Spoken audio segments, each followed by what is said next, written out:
You are looking at Julian's pronunciation guide, where we look at how to pronounce better some of the most mispronounced words in the world, like this other curious word. But how do you say what you're looking for today?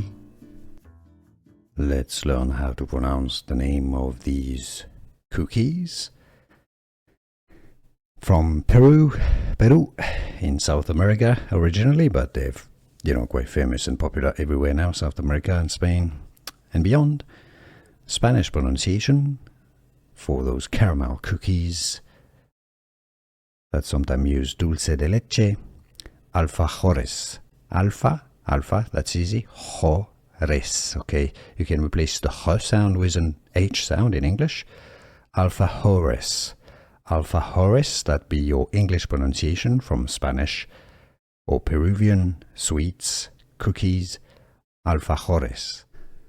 Here are more videos on how to pronounce more confusing words and names too many mispronounced. Like this video if you found it useful. I appreciate your support. I'll see you soon and thanks for watching.